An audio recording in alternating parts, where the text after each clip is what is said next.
Estamos en el libro de Nehemías, en el capítulo 4.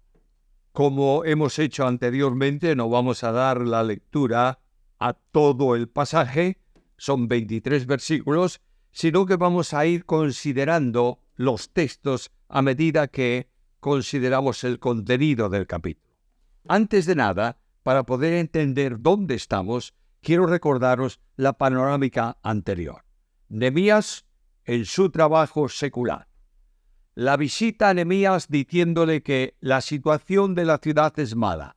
La reacción inmediata de Nehemías de orar y llorar por un tiempo delante de Dios. Y Dios mueve al emperador para que autorice a Nehemías a ir a Jerusalén y reconstruir la ciudad. Claro, cuando él va a reconstruir la ciudad, involucra a todos los que están en Jerusalén en la obra que se va a hacer. Y recordáis que decíamos, aplicando esto a la iglesia, que en la iglesia no hay personas que no tengan nada que hacer. En sus fuerzas, con sus posibilidades, mediante sus dones, todos tienen que trabajar. Para eso, el liderazgo de la iglesia tiene que conocer a cada uno de los creyentes. Ahora, ya comenzaron a trabajar, los enemigos reaccionan inmediatamente porque el enemigo de Dios no puede permitir que la obra de Dios se realice sin que él ponga impedimentos. Y llegamos al capítulo 4. Cuando oyó Sanbalat que nosotros edificábamos el muro, se enojó. Primero, se enfadó. Segundo, se enfureció en gran manera. No solamente hay enojo, hay enfado, hay ira en su interior. ¿Y cómo va a tratar él de detener la obra que se está haciendo? Hizo escarnio de los judíos.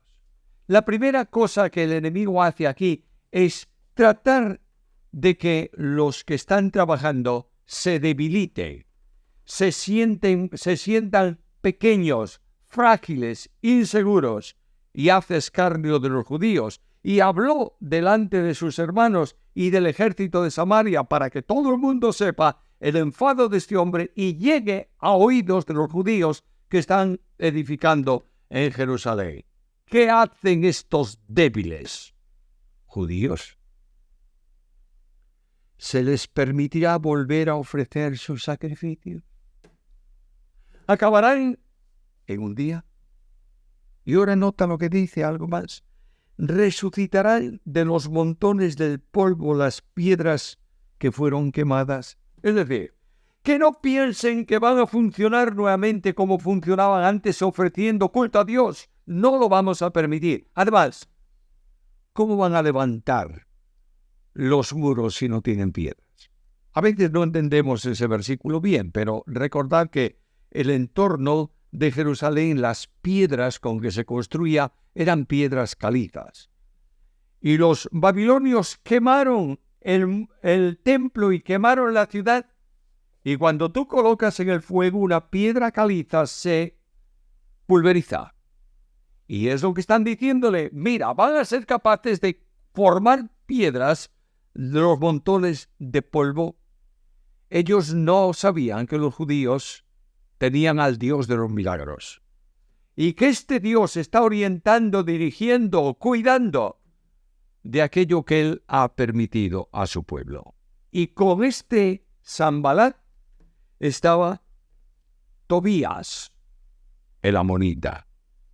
Y también habló otro enemigo del pueblo de Dios. Lo que ellos edificarán del muro de piedra, si sube una zorra, lo derribará. Es decir, no tienen piedras, pondrán cositas, piedras chiquitinas, para levantar el muro, y vendrá una zorra, pasará por él y caerá. Es decir, no son capaces de construir un muro fuerte para la ciudad. ¿Y ahora Nehemías qué hace? Bueno, los que están en la obra oyen estas palabras y posiblemente se sientan realmente débiles. ¿Cuál es la solución al problema? La oración. Versículo 4. Oye, oh Dios nuestro, que somos objeto de menosprecio, y vuelve el baldón de ellos sobre su cabeza, y entrégalos por despojo en la tierra de su cautiverio. No cubra su iniquidad, ni su pecado sea borrado de delante de ti, porque se airaron contra los que edificaban. De manera que, la oración parece fuerte. Oye, Señor, castígalos. No está pidiendo venganza. Está diciendo, Señor, están peleando contra ti. Resuelve tú el problema.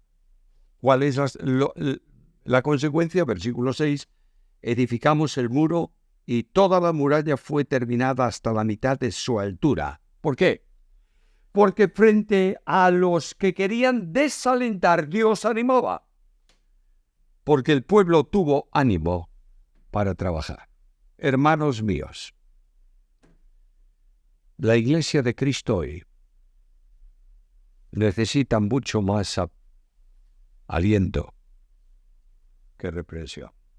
Es la hora de levantar al pueblo de Dios en una mirada espiritual a Dios, para que cobren ánimo en medio de un mundo hostil contra Dios y su obra. ¿No dio resultado la burla?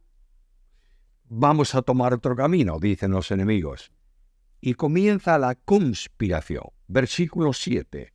Aconteció que oyendo Sanbalat y Tobías y los árabes, los amonitas, los de Asdod, filisteos, que los muros de Jerusalén eran reparados, porque ya los portillos comenzaban a ser cerrados, se encolerizaron mucho, diciendo, ¿pero qué vamos a hacer? ¿Cómo vamos a detener a este pueblo que está construyendo? Y, versículo 8, conspiraron todos a una para venir a atacar Jerusalén y hacerle daño. De modo que esta proposición de ir todas las fuerzas contra Jerusalén para detener la obra tenía una gravedad importante. Israel no podía resistir el empuje de estos enemigos suyos que estaban por allí. ¿Qué hace el líder? Versículo 9. Entonces oramos a nuestro Dios. Otra vez, frente a problemas insolubles, el líder ora. De nuevo, Dios quiere llamar nuestra atención a este asunto, y lo llama especialmente a los líderes de la obra de Él hoy en día, a los líderes de la iglesia, a los pastores de la iglesia, a los ancianos de la iglesia, a los maestros de la iglesia, a los que tienen algún tipo de responsabilidad frente al pueblo de Dios. Nos llama a orar. Entonces oramos. Bueno, ya oramos, entonces no hagamos caso. No. Dios no responde cuando tú eres un necio, sino que permite que tú uses aquellos elementos que Él te ha dado y los pongas al servicio del pueblo de Dios. De modo que oramos, y por causa de ellos pusimos guarda contra ellos de día y de noche. Es verdad que Dios protege, es verdad. Es verdad que Dios tiene poder para cuidarnos de los enemigos, es verdad. Pero no podemos olvidar que hay enemigos cerca de nosotros. Cuando llevo esto al Nuevo Testamento, leo estas palabras: no tenemos lucha contra carne y sangre. Los enemigos están dispuestos permanentemente para derribar la obra de Dios y derribar a los creyentes. Por eso, tomemos las armas que el Espíritu puso en nosotros, no para luchar contra ellos, sino para mantenernos firmes en la posición de victoria en donde estamos. Mira esto, por favor. Dios puso a estos hombres edificando la ciudad. No les mandó en modo alguno que fueran a luchar contra los enemigos. Él se ocupa de los enemigos.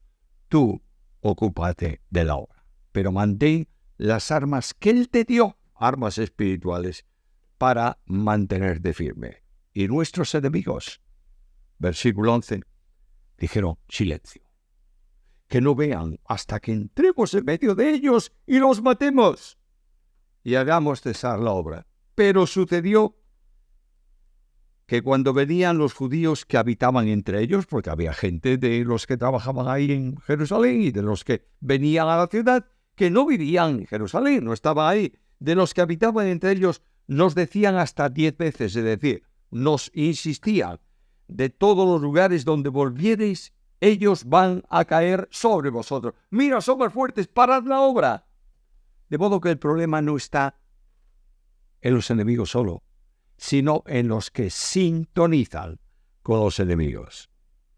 Entonces, en las partes detrás del muro, en los sitios abiertos, puse al pueblo por familias, con sus espadas, sus lanzas y sus arcos. ¡Oh, ya tengo la defensa! ¡Que vengan, que no van a hacer nada! No. Nehemías sabe que aunque tiene un grupo de gente armada, no es suficiente. Pero dije al pueblo, a los nobles y a los oficiales, no temáis delante de ellos. Acordaos del Señor. Estad preparados para la defensa, pero acordaos que Dios es el que nos protege. Pero hay algo más. Pelead por vuestros hermanos, por vuestros hijos, por vuestras hijas, por vuestras mujeres, por vuestras casas. Escuchad esto. Estamos en un tiempo de levantarnos en la defensa de la doctrina de Dios que protege al pueblo de Dios. Y lo hacemos no solo por nosotros, sino por los que nos siguen. Estamos en un tiempo de crisis espiritual como nunca antes se había producido, donde la palabra de Dios no está puesta al conocimiento, al alcance de aquellos que son niños en Cristo. Porque no se predica y no se enseña la palabra en muchos lugares. Y aquí Dios dice, yo estoy con vosotros, pero trabajad para que esos que vienen detrás de vosotros puedan mantenerse en firmeza. Algunos de ellos trabajaban la mitad del día en la obra y la otra mitad en el ejercicio de la defensa de la ciudad. Los que edificaban el muro, los que acarreaban, los que cargaban, con una mano trabajaban en la obra, y en la otra tenían espada. Ahora, el peligro es firme, por tanto, ¿dónde está la seguridad? Versículo 22.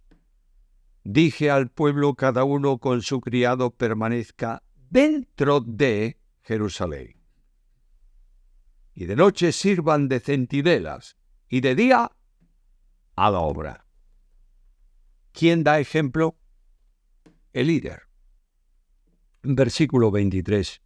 Ni yo, ni mis hermanos, ni mis jóvenes, ni la gente de guardia que me seguía, nos quitamos nuestro vestido, cada uno se desnudaba solo para bañarse. A veces los líderes están en una plataforma ahí arriba y dicen al pueblo, hay que actuar. Aquí es justamente al revés. Los líderes dan ejemplo para la actuación del pueblo. Creo que este capítulo es un desafío personal para nosotros y que debemos tenerlo muy en cuenta a la hora de ver la obra de Dios en el tiempo actual. Enemigos tratando de derribar y de destruir esa obra. Personas que dependen de Dios pero que son débiles y Dios es fuerte para protegerlo. Gente que trabaja firmemente, no importa lo que digan. Y aquí está el gran desafío. No te interese nada lo que otros digan. Mantente firme en el lugar en que Cristo te ha colocado. Que el Señor añada su bendición.